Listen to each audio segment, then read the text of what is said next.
A few days ago, the government released a new levelling up white paper. As part of this, they've got huge reforms planned for the private rental sector or the buy-to-let industry as we know it. But ultimately, are they going to end up flattening down this industry and killing it off? Huge changes are coming. The question is, are you ready?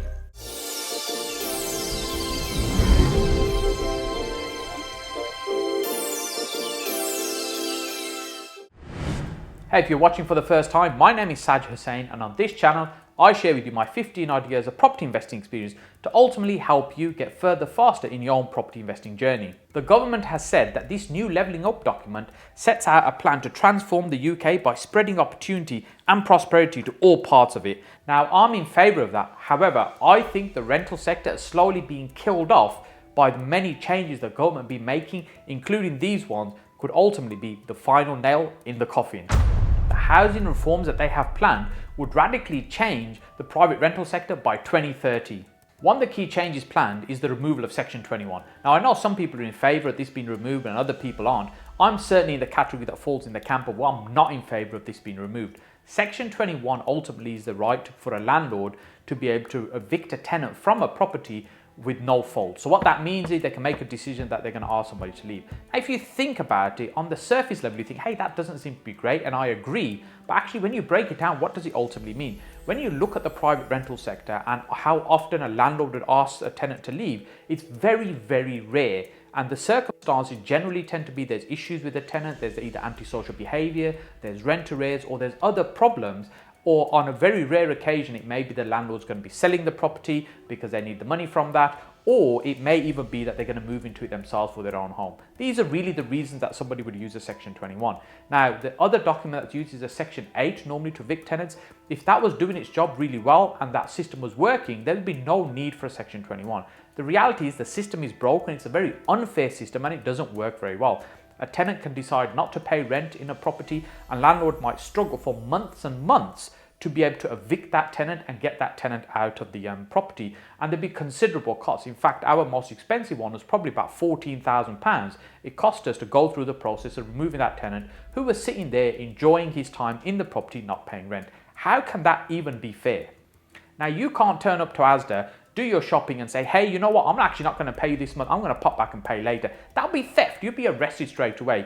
But a tenant can live in a property without paying rent, without being able to be removed very easily. It's a very difficult, costly and cumbersome process. So I was in a favour of Section 21 remaining because it's another tool to be able to help in order to be able to get a property back when there was a problem situation. One of the other things the government wants to do is introduce a landlord register to get rid of rogue landlords. Now, on the surface level, this again sounds like a fantastic idea. We'd all be in favour of it, right? Yes, but only if it would work. But again, if you drill down on these things, these are headline grabbers, attention grabbers, vote winners. This is essentially what this is. But when you drill down, because we don't have the information yet in terms of how this is going to work and how they're going to roll this out, the reality is there's already lots of rules and regulations in place to protect tenants within properties and to hunt down rogue landlords. The reality is the system isn't really working very well for that to be able to work. Because what happens is those that are good landlords like ourselves that obey the system, obey the rules, work very hard to ensure we've got good standards, good quality accommodation, they're the ones that have got to pay for the system to be able to run and try and find the ones that ignore the system, break the rules, are unlicensed properties, are uninhabitable properties, very poor condition, illegally evicting tenants. There are a small amount of these type of landlords that are in this sector. There's no doubt about that. There's regularly properties I'd go to see where we're looking to purchase properties, and it's a terrible state I might see them in. I think this property might be empty, but the reality is there's somebody living in it and they're paying rent. So there's terrible conditions exist, and I accept that. However, this isn't the solution. Having a register for good landlords is not going to help, and a register for good agents is not going to resolve the problems. The problems are with the ones that ignore the rules and get away with it because they're really not being pursued. The ones that aren't paying attention to the system are ultimately still going to get away with this, and the ones that are and doing things fairly are the ones that end up having to pay for it and having to suffer unnecessary headache when it makes no sense. Another thing that the paper talks about is levelling up home building fund. £1.5 million to help build more homes. Sounds absolutely fantastic. However, again, the devil is going to be in the detail. We haven't got the detail. These, again, what I think are kind of headline grabbers, attention grabbers. They win votes. This is what the government's looking for rather than solving the problem. If they wanted to create more homes, there's so many other things they could do in order to help that happen. They've never met their target of being able to build enough homes each and every year. Every year they've fallen short. If they made planning rules easier, they supported builders and developers, they supported them through funding, they supported them through lower taxation, and even just an easier process to be able to get planning done and ready to be able to start building, there would be so many more properties being built to be able to fulfill the demand that exists. But it's not just building property which the government is talking about and focusing on. Ultimately, you need to create affordable homes. Property prices now are so high that it's so difficult for somebody to get onto the property ladder to buy their first home. Even myself, somebody who's very experienced in property, helping my daughter buy her first home, such a challenge being able to get onto the property ladder. It is so hard for people now being able to get onto the property ladder because homes are no longer affordable. We have to create affordable homes for people, especially key workers in hospitals, schools, teachers. Those are the kind of industries where people are on modest salaries, they're not on very high salaries. How are they ever going to be able to get onto the property ladder? I think the government is really not addressing the key things here that need to be addressed. Look, I don't want this to be a long video. I don't want this to be a long rant. I just want to make a few key points that the government is really just headline grabbing. It's not really resolving the problems that exist within the property sector.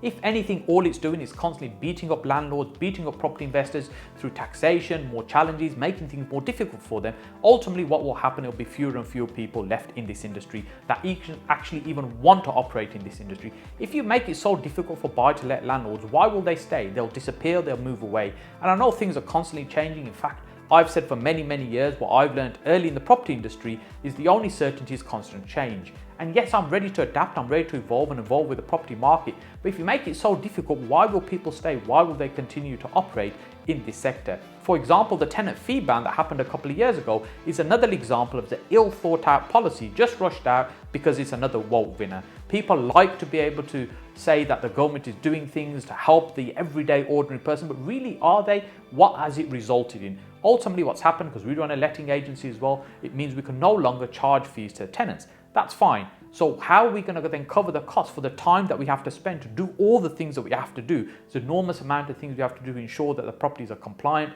things are set up correctly, or the documentation is done correctly. Somebody has to pay for that. And what's happened is we've had to charge higher fees to our landlords whose properties we manage. And what do? They have to then increase the rents ultimately for the tenants to now end up paying even more rent. So the tenant fees have now been removed, but ultimately what that's meant is now there's much higher rent. People are complaining about rents are going up, but these are some of the reasons why these things happen. We also have a new housing minister, Stuart Andrew. He was announced as the new Minister of Housing when there's a little mini shuffle by Boris in the last few days, but he's also the 19th housing minister out of 21 years. What does that tell you? They can't hold down a job. They're there for barely a year and things are changing. Really another person that's now coming into this post that has no real experience of property, development, housing, rental, with no experience coming into this job, they'll probably get replaced again within a year's time. There used to be a time where the Blue Party was the supporters for landlords, for property, for developers. However, now there's no doubt that there isn't really a single party out there that's supporting landlords because it's no longer fashionable. Ultimately, they want the votes, and the votes are not coming, and the number of votes from landlords is much smaller than the bigger growing rental community. The reality is nobody's looking out for us. We have to look out for ourselves. And this is my message ultimately, that look, we have to work together. We have to stick together. Yes, we have to do things in a compliant way, but we shouldn't be allowed to get beaten up the way we do to be essentially bullied out of this industry, because I don't think that's a fair way to operate. The rules should be fair for everybody and not be just one-sided. So hey, look, if you found this useful, all I ask is share this video with one other person that you think should really see this. And if you have enjoyed this video, then you are going to enjoy the one I've got lined up over here for you, which is one I did recently about what's happening in the property market, what I think will happen later this year. But just before you do that, make sure you click on my face down here to subscribe to the channel. I look forward to seeing you on this video just over here.